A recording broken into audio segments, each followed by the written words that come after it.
Olá, investidores! A gente começa a nossa conversa de hoje falando sobre o PIB, que foi liberado na manhã de hoje. Quem estava com a gente às 9 horas da manhã hoje ao vivo na nossa Morning Call já viu, a matéria está no nosso site também, obviamente, está aqui a matéria da Poliana Santos. O PIB do Brasil cresceu 1% no primeiro trimestre desse ano, isso na comparação com os últimos 3 meses do ano passado. Quando a gente contrasta o primeiro trimestre de 2022 com o primeiro trimestre de 2021, a alta foi de 1,7%.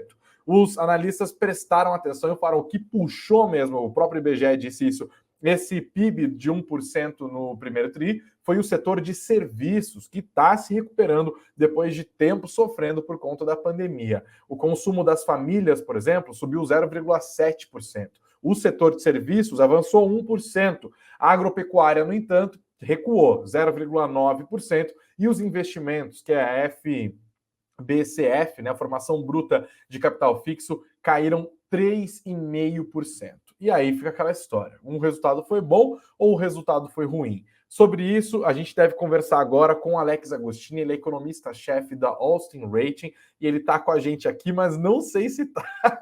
a internet dele está travando agora aqui. Boa noite, Greg. Agora estou ouvindo, mas olha, tá difícil hoje. Eu acho que estão fazendo manutenção de rede. Esse é um dos problemas do Brasil, né? Infraestrutura ainda é muito péssima, né? E isso a gente perde competitividade em tudo. É impressionante. Mas vamos tentar, meu amigo, vamos lá. Vamos tentar driblar esse gargalo de infraestrutura aqui. Bom, já vou começar falando diretamente do PIB, né? Alex, o que esse PIB divulgado hoje do primeiro trimestre traz de bom e o que ele traz de ruim? Olha, eu acho que o Brasil precisava de uma boa notícia, veio uma boa notícia, ainda que o dado ficou um pouquinho abaixo das expectativas médias de mercado, né? 1,2 veio 1% na margem. Na Áustria, a gente estava um pouquinho mais pessimista, né? 0,6% de alta, então, para nós, foi uma surpresa boa, muito positiva. Eu acho que o que traz de bom é que ele manteve o fôlego da recuperação observada no ano passado até o momento. O que ele traz de ruim é que nós temos dois setores importantes no lado da oferta, que é o PIB da agropecuária, que houve uma queda de 0,9%, e é um setor extremamente importante, né? A sua cadeia produtiva é muito importante para o Brasil, máquinas, equipamentos, não é só o setor de agropecuária, mas tudo que ela gera de riqueza e de acionamento de outros setores, relação intersetorial é muito importante. E o setor da indústria que segue patinando, né? Serviços carregou o PIB nas costas nesse primeiro trimestre e denota claramente a importância do processo de vacinação que aconteceu no país no ano passado, que ajudou a recuperação e sustentou o setor agora. O outro lado negativo também é a parte de investimentos, uma forte queda na parte de investimentos, em parte, primeiro, porque a indústria nacional não consegue fôlego para crescer, então a gente está importando bastante. Tem a questão do Repetro, né, que é aquele regime especial para importação de máquinas e equipamentos para o setor de petróleo e gás.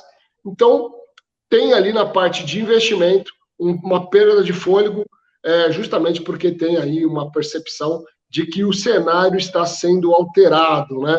Daqui para frente, a gente não sabe se esse bom resultado do primeiro trimestre vai se sustentar para os próximos trimestres. A nossa percepção na Austin é que no segundo semestre, infelizmente, dado todas as condições macroeconômicas, juros altos, inflação segue em alta, cenário de desaceleração em dois países importantes, parceiros comerciais, China e Estados Unidos.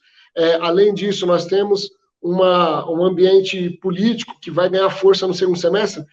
Tudo isso pode ser que não dê para sustentar esse crescimento no segundo semestre, e aí a nossa projeção da Austin é que o PIB neste ano, por enquanto, ainda é de uma alta pequena, de apenas 0,3%, mantendo a média dos últimos 10 anos, que foi 0,4% de crescimento do PIB brasileiro. Você citou a alta dos juros. Eu queria saber se essa Selic avançando nesse ritmo não está atrapalhando o nosso PIB, porque aparentemente não está tão claro isso nesse dado do primeiro trimestre. Olha, atrapalha, mas é uma questão de escolhas, né? Ou o Banco Central age para tentar trazer essa inflação para baixo e retomar a capacidade de compra do cidadão brasileiro, ou a gente vai ter essa atividade econômica fraca. não tem muito o que se fazer neste momento, né? A gente sabe que o Brasil ainda tem deficiências para ter uma política monetária muito mais assertiva. Essas deficiências vêm, como eu já falei em outras lives contigo, da nossa estrutura de inflação. Nós temos aí 27% da inflação de preço que compõem o IPCA, são preços monitorados, que eles são totalmente imunes a qualquer aumento da taxa de juros. Nós vimos, por exemplo, planos de saúde aumentando 15%.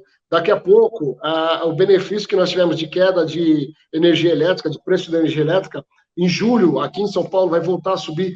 Justamente esses preços monitorados, eles acabam atrapalhando a eficiência da política monetária. Então, a gente precisa mudar essa situação, e isso só vem com o tempo, ou seja, em 2024, quando houver uma revisão geral do vencimento dos contratos da maior parte dos preços administrados.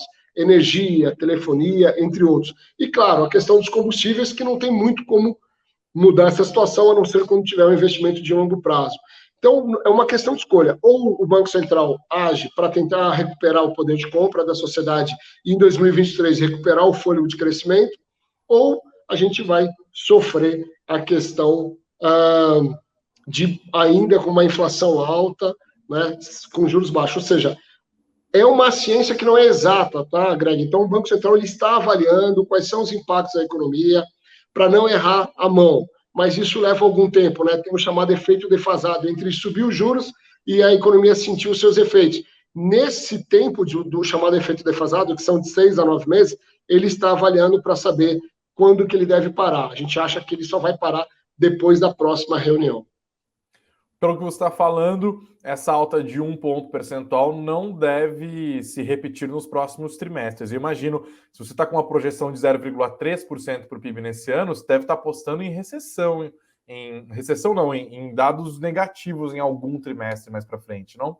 Eu olho como uma possibilidade de retração econômica, sim, muito provavelmente no terceiro ou no quarto trimestre.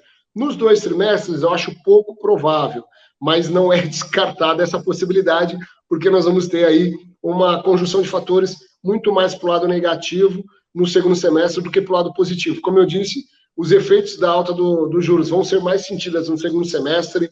Tem a questão da intensidade, por exemplo, maior do conflito entre Rússia e Ucrânia, que começou em fevereiro. A gente sentiu só uma parte no primeiro trimestre, vamos sentir toda ela no segundo trimestre, com resquícios no segundo semestre. Tem os juros nos Estados Unidos, começou a subir agora, recentemente. A desaceleração na China também começou recentemente. Então, o primeiro trimestre, ele não sentiu muito esse cenário que está se deteriorando. E, de novo, né, a corrida eleitoral no segundo semestre vai ser muito mais, nós vamos sentir muito mais, não só no mercado financeiro, mas também na economia. Então, por conta disso, é possível sim que tenhamos uma retração econômica no terceiro ou no quarto trimestre. Se acontecer nos dois, pode sim, por essa condição de fatores. E eu não vejo como e nem instrumentos para que haja uma reversão desse cenário no curto prazo, que a gente possa ter aí um bom desempenho econômico no segundo semestre e fazer esse PIB crescer em torno de 1% ou acima de 1% nesse ano.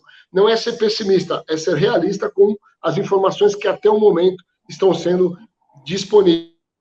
Temos uma queda na taxa de desemprego e uma alta no emprego. A renda, infelizmente, não se recupera. E aí a massa de salário ou o consumo das famílias, que representam quase 70% do PIB, 60 e poucos por cento a 70% do PIB, está se enfraquecendo.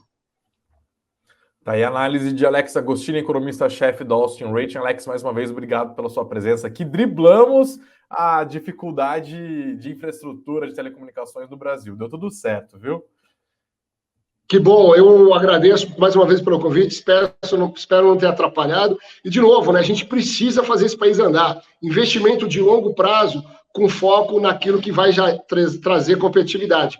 E informação é a principal delas. Um abraço, obrigado. Valeu, grande abraço. Até mais, Alex. Obrigado.